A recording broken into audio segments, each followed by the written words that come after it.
1945년 5월 히틀러의 죽음에 이은 정권의 완전 붕괴로 나치 독일은 역사의 뒤안길로 사라집니다. 하지만 그들이 쓰러진 뒤에도 숱한 소문들은 사라지지 않고 계속해서 떠돌았는데요. 그 중에는 세상에 잘 알려지지 않은 특이하고 신비로운 병기들에 대한 이야기들 또한 있었죠. 쿠겔 판저, 독일어로 구체 전차라는 뜻의 이 기묘한 병기 역시 마찬가지입니다. 2차 세계대전이 한창이던 1943년, 나치 독일은 유럽 전선에서의 상황이 악화되자 전략적 동맹을 맺은 일본과 첨단 군사기술 및 무기 설계도를 교환하기로 합의합니다. 이 과정을 통해 일본의 관동군에게 기이한 것이 하나 전달되는데요. 그것이 바로 전쟁 역사상 가장 미스터리한 전차 쿠겔 판저였죠. 1945년 8월, 만주에서 소련군이 관동군을 격파하면서 관동군의 모든 군사 자산들 또한 점령됩니다. 이 과정에서 쿠겔 판저 또한 소련군에 의해 노획된 것으로 추정되는데요.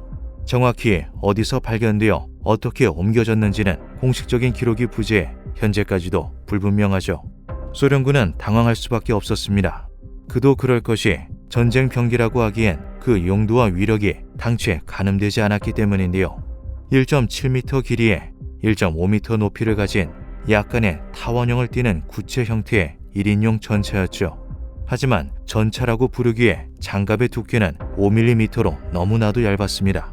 보통의 전차 장갑이 50에서 100mm라는 것을 감안하면 쿠겔 판저의 장갑은 사실상 방어로서의 기능이 전무한 수준이었는데요. 내부 구조 또한 매우 특이했죠. 운전대가 달린 비좁은 조종석에 외부를 살펴볼 수 있는 좁고 가느다란 관찰용 슬릿 하나가 전부였습니다. 동력 장치로는 당시 기준 고성능에 해당하는 25마력의 군용 오토바이 엔진이 탑재되어 있었는데요.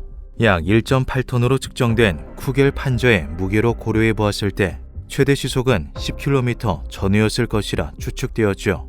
장갑 두께를 극한으로 줄이긴 했지만 전차라고 부르기엔 다소 애매한 엔진 출력, 구체 모양 등으로 인해 속도는 생각보다 높지 않았던 것입니다.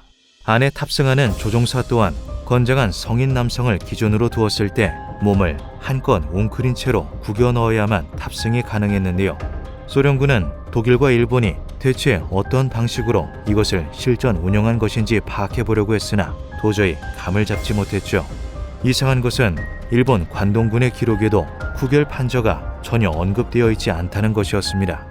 적어도 이것이 독일로부터 전달된 경위나 날짜 등은 기록에 남아있어야 하지만 그조차도 없었는데요.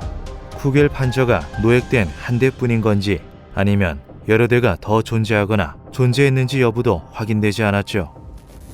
이를 토대로 정리해보면 쿠겔 판저에 대한 정보는 크게 세 가지 항목으로 요약할 수 있습니다.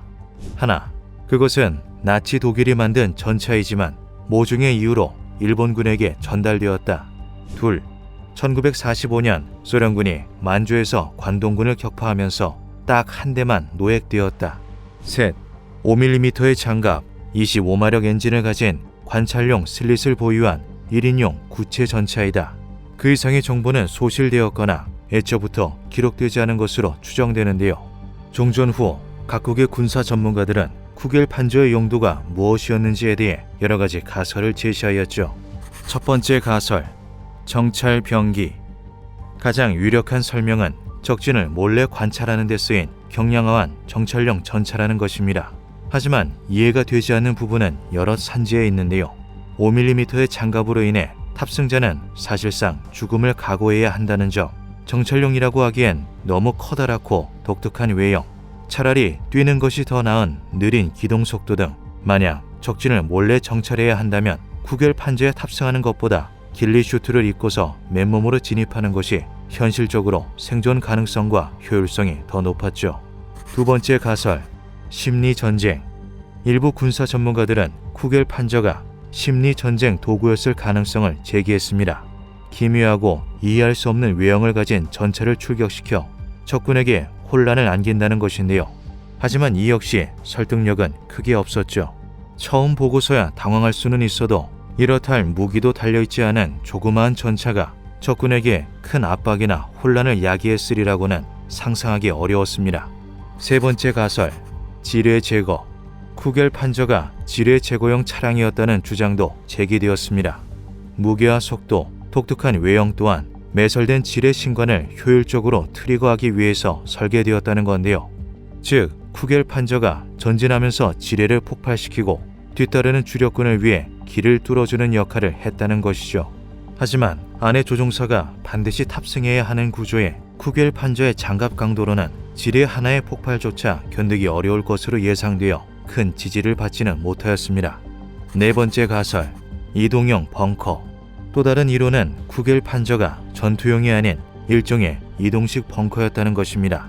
긴박한 전투 상황 속에서 보다 안전하게 탄약 등의 물자를 운송하거나 지휘관 등 주요한 인물이 급하게 숨어들 수 있는 철제 보호소 역할을 했다는 것인데요. 그럴싸한 가설이기는 했지만 실전에서의 유용성을 따지기엔 그다지 효율적이지 않을 것이라 추측되었죠. 다섯 번째 가설, 미완성 프로젝트. 일부 역사가들은 쿠겔 판저가 전쟁 말기 나치 독일의 패망 직전에 급하게 제작된 미완성품이라고 주장합니다. 이것이 일본으로 전달된 경위도 계획적인 기술 이전이 아닌 나치 몰락 속에서 이루어진 급급한 조치였다는 건데요. 결국 실전에서는 한 번도 쓰이지 못한 실험적 설계로 그치고만 전쟁 병기라는 것이죠. 한 가지 의문스러운 것은 1945년 쿠겔 판저를 노획한 소련군 측에서 그 내부 구조를 전부 드러내고 인위적으로 일부 부품들을 교체하였다는 것입니다. 그 과정에서 차체 또한 재도색되었는데요. 별도의 사진이나 그림 기록을 남기지 않았기 때문에 최초 노획 당시에 쿠겔 판저가 어떠한 모습이었는지는 알 수 없게 되어버렸죠. 이에 몇몇 이들은 쿠겔 판저 속에 무언가 대단하거나 혹은 이상한 것이 탑재되어 있어 그것을 드러내 비밀리에 감추고 눈가림을 위해 오토바이 엔진을 집어넣은 것이 아니냐고 의혹을 제기하기도 했습니다. 소련 측이 냉전 시대 내내 쿠겔 판저를 공개 금지 항목으로 지정하고 극비리에 감추어 두었다는 사실도 무언가 의미심장했는데요.